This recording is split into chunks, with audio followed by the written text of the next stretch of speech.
हरे कृष्णा। सभी वैष्णव भक्तों के चरणों में दंडवत प्रणाम। तो चतुर्मास समाप्त होने को आया है और चतुर्मास की जो अंतिम एकादशी है उस एकादशी का नाम रमा एकादशी है। इस व्रत कथा के बिना अधूरा है रमा एकादशी व्रत कथा। जाने पौराणिक कथा। इस साल रमा एकादशी पर काफी शुभ योगों का निर्माण हो रहा है। चलिए चलते हैं कथा की ओर। कार्तिक मास के कृष्ण पक्ष की एकादशी तिथि का नाम रमा एकादशी है और रमा एकादशी का व्रत रखा जाता है। हिंदू धर्म में इस एकादशी का विशेष महत्व है क्योंकि ये दिवाली से पहले होने के साथ साथ चतुर्मास की आखिरी एकादशी होती है। रमा एकादशी पर भगवान विष्णु के साथ माँ लक्ष्मी की विधिवत पूजा करने के साथ साथ व्रत रखने का विधान है। इस दिन माँ लक्ष्मी की पूजा करने से भी शुभ फलों की प्राप्ति होती है। इस व्रत को करने से माँ लक्ष्मी विष्णु जी की असीम कृपा मिलने के साथ साथ वैकुंठ की प्राप्ति होती है। इसके साथ ही जीवन में हर दुख दर्द दूर हो जाता है। रमा एकादशी के दिन विधिवत पूजा करने के साथ साथ इस व्रत का पाठ अवश्य करना चाहिए।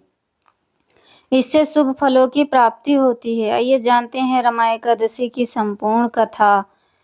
धर्मराज युधिष्ठिर कहने लगे कि हे भगवान, कार्तिक कृष्ण पक्ष की एकादशी का नाम क्या है, इसकी विधि क्या है, इसके करने से क्या फल मिलता है, सो आप विस्तार पूर्वक बताइए।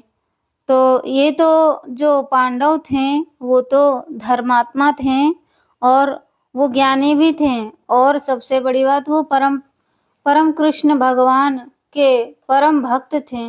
तो उनको तो सारा पता था, लेकिन उन्होंने हम पे कितनी बड़ी कृपा करी कि हम जैसे बद्ध जीवों के लिए वो भगवान से हम लोगों के लिए प्रश्न करते रहते हैं कि जो कार्तिक कृष्ण पक्ष की एकादशी जो आती है उस एकादशी का नाम क्या है और उसको करने से क्या फल मिलता है और इसकी विधि क्या है।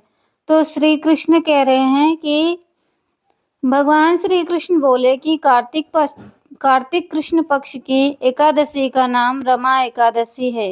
यह बड़े बड़े पापों का नाश करने वाली है। इसका महात्म्य मैं तुमसे कहता हूँ, ध्यान पूर्वक सुनो। इसलिए जब कथा होती है तो हम दुनियादारी चीजें छोड़ के सिर्फ और सिर्फ कथा में ही अपना मन लगाना चाहिए। मन बार बार भाग के जाएगा, उसको बार बार पकड़ के लाओ, बार बार भगवान की कथा का श्रवण कराओ और कथा को धैर्य पूर्वक सुनना चाहिए। हे राजन, प्राचीन काल में मुचकुंद नाम का एक राजा था। उसकी इंद्र के साथ मित्रता थी और साथ ही यम, कुबेर, वरुण और विभीषण भी उनके मित्र थे। यहाँ बड़ा धर्मात्मा राजा था, विष्णु भक्त और न्याय के साथ राज करता था। उस राजा की एक कन्या थी जिसका नाम चंद्रभागा था। उस कन्या का विवाह चंद्रसेन के पुत्र शोभन के साथ हुआ। एक समय वह शोभन अपनी ससुराल आया। उन्हीं दिनों जल्दी ही पुण्यदायिनी एकादशी रमा एकादशी भी आने वाली थी। तो जो राजा मुचकुंद थे उनकी एक बेटी थी और बेटी का नाम चंद्रभागा था। चंद्रभागा का विवाह चंद्रसेन के पुत्र शोभन के साथ हुआ और वो जो चंद्रभागा थी वो अपने पिता के घर यानी कि मायके आई हुई थी और पुण्यदायिनी उसी समय एकादशी भी आने वाली थी। तो जब व्रत का दिन समीप आ गया तो चंद्रभागा के मन में अत्यंत सोच उत्पन्न हुई कि मेरे पति अत्यंत दुर्बल हैं और मेरे पिता की आज्ञा अति कठोर है। तो वो चिंता करने लगी। हर पत्नी चिंता करती है। तो सोचने लगी कि मेरे पति तो इतने कमजोर हैं और पिताजी के यहाँ का नियम बड़ा कठोर है कि एकादशी का पालन कैसे करेंगे और मेरे पिता की आज्ञा अति कठोर है। दसवीं को राजा ने ढोल बजवाकर सारे राज्य में यह घोषणा करवा दी कि एकादशी को भोजन नहीं करना चाहिए। ढोल की घोषणा सुनते ही शोभन को अत्यंत चिंता हुई और अपनी पत्नी से कहा कि हे प्रिय, अब क्या करना चाहिए? मैं किसी प्रकार भी भूख सहन नहीं कर सकूंगा। ऐसा उपाय बतलाओ कि जिससे मेरे प्राण बच सके, अन्यथा मेरे प्राण अवश्य चले जाएंगे। चंद्रभागा कहने लगी, हे स्वामी, मेरे पिता के राज में एकादशी के दिन कोई भी भोजन नहीं करता। हाथी, घोड़ा, ऊंट, बिल्ली, गौ आदि भी तृण अन्न जल आदि ग्रहण नहीं कर सकते। फिर मनुष्य का तो कहना ही क्या। तो जो राजा थे, मुचकुंद राजा थे, उनके राज्य में एक दिन पहले ही दशमी को ढोल बजवा दिया जाता था कि कल एकादशी है, कोई भी अन्न नहीं खाएगा। और सख्त कानून बनाया गया था वहां पर घोड़ा, ऊंट, बिल्ली, गौ आदि कोई भी अन्न ग्रहण नहीं कर सकते थे, जल भी नहीं। तो फिर चंद्रभागा को चिंता हुई कि मेरे पिता ने तो इतना कठोर नियम बनाया है और मेरे पति तो बिना खाए रह ही नहीं पाएंगे। और तो शोभन ने कहा कि प्रिय, कोई ऐसा रास्ता निकालो जिससे मेरी मृत्यु भी ना हो और व्रत भी ना, एकादशी का अपमान भी ना हो। तो चंद्रभागा कहने लगी कि यदि आप भोजन करना चाहते हैं तो किसी दूसरे स्थान पे चले जाइए, क्योंकि यदि आप यहीं रहना चाहते हैं तो आपको अवश्य व्रत करना पड़ेगा। ऐसा सुनकर शोभन कहने लगा कि हे प्रिय, मैं अवश्य ही व्रत करूंगा, जो भाग्य में होगा वह देखा जाएगा। धर्मराज युधिष्ठिर द्वारा कार्तिक कृष्ण पक्ष का नाम एकादशी है, रमा एकादशी। इसकी विधि, उसका फल कैसे मिलता है, यह मिलता है या विस्तार पूर्वक बताइए। तो युधिष्ठिर ने भगवान से पूछा कि इससे क्या फल मिलता है, विस्तार पूर्वक बताएं। ऐसा पूछने पर भगवान श्री कृष्ण बोले कि कार्तिक कृष्ण पक्ष की एकादशी का नाम रमा एकादशी है। यह बड़े बड़े पापों का नाश करने वाली है। इस प्रकार से विचार करने पर शोभन ने व्रत रख लिया और वह भूख व प्यास से अत्यंत पीड़ित होने लगा। जब सूर्य नारायण अस्त हो गए और रात्रि को जागरण का समय आया तो वैष्णव को अत्यंत हर्ष देने वाला था। प्रातः काल होते ही शोभन के प्राण निकल गए। तब राजा ने सुगंधित काष्ठ से उसका देह संस्कार करवाया, परंतु चंद्रभागा ने अपने पिता की आज्ञा से अपने शरीर को दग्ध नहीं किया और शोभन को अंत्येष्टि क्रिया के बाद अपने पिता के ही घर रहने लगी।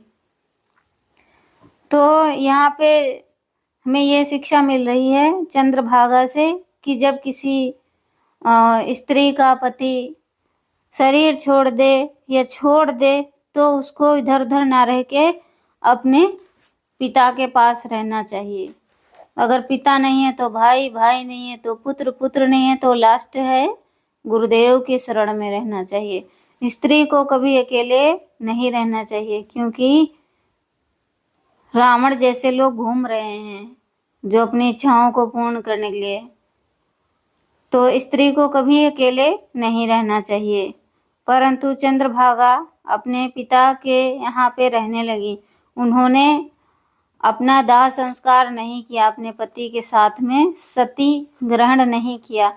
रमा एकादशी के प्रभाव से शोभन को मंदराचल पर्वत पर धन धान्य से युक्त तथा शत्रुओं से रहित एक सुंदर देवपुर प्राप्त हुआ। वह अत्यंत सुंदर रत्न और वैदुर्यमणि जटित स्वर्ण के खंभों पर निर्मित अनेक प्रकार की स्फटिक मणियों से शोभित भवन में बहुमूल्य वस्त्र भूषणों तथा छत्र व चंवर से विभूषित गंधर्व अप्सराओं से युक्त सिंहासन पर आरूढ़ ऐसा शोभायमान होता था मानो दूसरा इंद्र विराजमान है। एक समय मुचकुंद नगर में रहने वाले एक सोम शर्मा नामक ब्राह्मण तीर्थ यात्रा करते हुए घूमता घूमता उधर जा निकला और उसने शोभन को पहचान लिया और पहचान कर कहा कि यह तो राजा का जमाई है शोभन। उसके निकट गया। शोभन भी उसे पहचान कर अपने आसन पर से उठकर उसके पास आया, प्रणाम आदि करके कुशल प्रश्न किया। ब्राह्मण ने कहा कि राजा मुचकुंद और आपकी पत्नी कुशल से हैं। नगर में भी सब प्रकार से कुशल है, परंतु हे राजन, हमें आश्चर्य हो रहा है। आप अपना वृत्तांत कहिए कि ऐसा सुंदर नगर जो ना कभी देखा ना सुना, आपको कैसे प्राप्त हुआ। तब शोभन ने बोला कि कार्तिक कृष्ण की रमा एकादशी का व्रत करने से मुझे यह नगर प्राप्त हुआ, परंतु यह अस्थिर है। यह स्थिर हो जाए ऐसा उपाय कीजिए। ब्राह्मण कहने लगा कि हे राजन, यह स्थिर क्यों नहीं है और कैसे स्थिर हो सकता है? आप बताइए, फिर मैं अश्वमेघ या उपाय करूँगा। मेरी इस बात को आप मिथ्या ना समझिए।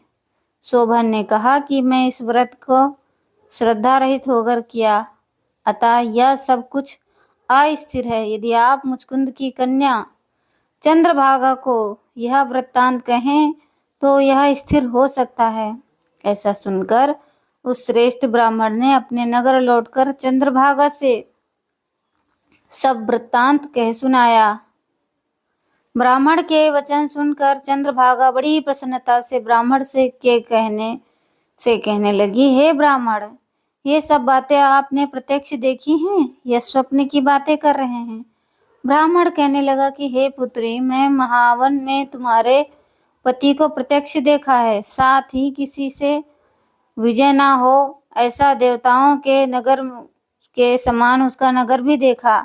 उन्होंने यह भी कहा कि यह स्थिर नहीं है, जिस प्रकार वह स्थिर रह सके सो उपाय करना चाहिए। चंद्रभागा कहने लगी, हे विप्र, तुम मुझे वहां ले चलो, मुझे पतिदेव के दर्शन की तीव्र लालसा है। जैसे ही चंद्रभागा ने सुना तो वो उस ब्राह्मण से कहने लगी कि हे विप्रदेव, आप मुझे शीघ्र अतिशीघ्र मेरे पति के पास ले चलें। मुझे अपने पति के दर्शन की बड़ी तीव्र लालसा हो रही है। मैं अपने किए हुए पुण्य से उस नगर को स्थिर बना दूंगी, जो उनका नगर अस्थिर बना हुआ है। मैंने जो भी पुण्य संचित किए हैं, उस पुण्य से उस नगर को अस्थिर से स्थिर बना दूंगी। आप ऐसा कार्य कीजिए जिससे उनका हमारा संयोग हो, क्योंकि वियोगी को मिला देना महान पुण्य है। तो चंद्रभागा उस ब्राह्मण से कहने लगी कि आप उनका और मेरा संयोग कर दो, वियोग हो जाए तो संयोग करा देना चाहिए, इससे बड़ा महान पुण्य कोई नहीं है। सोम शर्मा यह बात सुनकर चंद्रभागा को लेकर मंदराचल पर्वत के समीप वामदेव ऋषि के आश्रम पर गया। वामदेव ने सारी बात सुनकर वेद मंत्रों के उच्चारण से चंद्रभागा का अभिषेक कर दिया। तब ऋषि के मंत्र के प्रभाव और एकादशी के व्रत से चंद्रभागा का शरीर दिव्य हो गया और वह दिव्य गति को प्राप्त हुई। इसके बाद बड़ी प्रसन्नता के साथ अपने पति के निकट गई। अपनी प्रिय पत्नी को आते देखकर शोभन अति प्रसन्न हुआ और उसे बुलाकर अपनी बाईं तरफ बिठा लिया। चंद्रभागा कहने लगी, हे प्राणनाथ, आप मेरे पुण्य को ग्रहण कीजिए। अपने पिता के घर जब मैं 8 वर्ष की थी, तब से विधि पूर्वक एकादशी का व्रत को श्रद्धा पूर्वक करती आ रही हूँ। इस पुण्य के प्रताप से आपका यह नगर स्थिर हो जाएगा, जो कि अस्थिर है, कभी भी क्षीण हो सकता है। तो अब मेरे पुण्य के प्रभाव से यह स्थिर रहेगा, समस्त कर्मों से युक्त होकर प्रलय के अंत तक रहेगा। इस प्रकार चंद्रभागा ने दिव्य आभूषण और वस्त्रों से सुसज्जित होकर अपने पति के साथ आनंद पूर्वक रहने लगी। हे राजन, यह मैंने रमा एकादशी का महात्म्य कहा।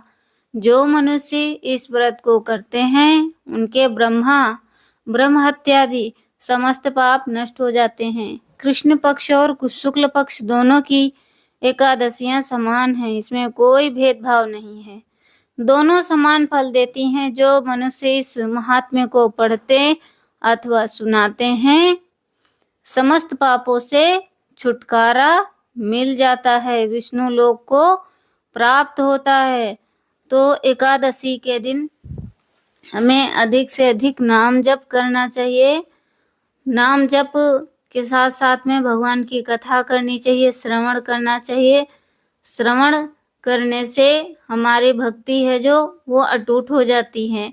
तो इस साल रमा एकादशी व्रत है जो 17 अक्टूबर को रखा जाएगा और ये धनतेरस के एक दिन पहले आती है। इस दिन भगवान विष्णु और माँ लक्ष्मी की पूजा की जाती है। इस व्रत में माँ तुलसी और आंवले की भी पूजा पर इन पर दीपदान करना चाहिए। व्रत रखने के बाद में कथा पढ़नी और सुननी चाहिए। तो हमें भगवान की कथा श्रवण करनी चाहिए और पठन पाठन करना चाहिए, जप करना चाहिए।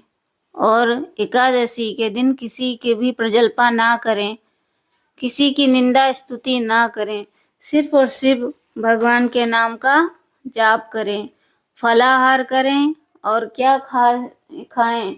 साबूदाना खा सकते हैं, कुट्टू का आटा, सिंघाड़े का आटा और फल खा सकते हैं। अगर नहीं खाना है वो है गोभी नहीं खाना है, बैंगन नहीं खाना है, शलगम नहीं खाना है। तो एकादशी के दिन मेरा मानना है तो एकादशी के दिन ऐसे ही बिना खाए रहना चाहिए, क्योंकि हम पूरे 30 दिन तक खाते रहते हैं तो क्या एक दिन भगवान के लिए नहीं छोड़ सकते हैं? भगवान ने हमें मनुष्य होने में भेजा, कितना बड़ा उपकार किया है। तो हम उनका उपकार है उसको चुकाने के लिए हम कुछ नहीं कर पाएंगे, हमारी लायकात नहीं है, लेकिन हम उनका धन्यवाद कैसे करेंगे?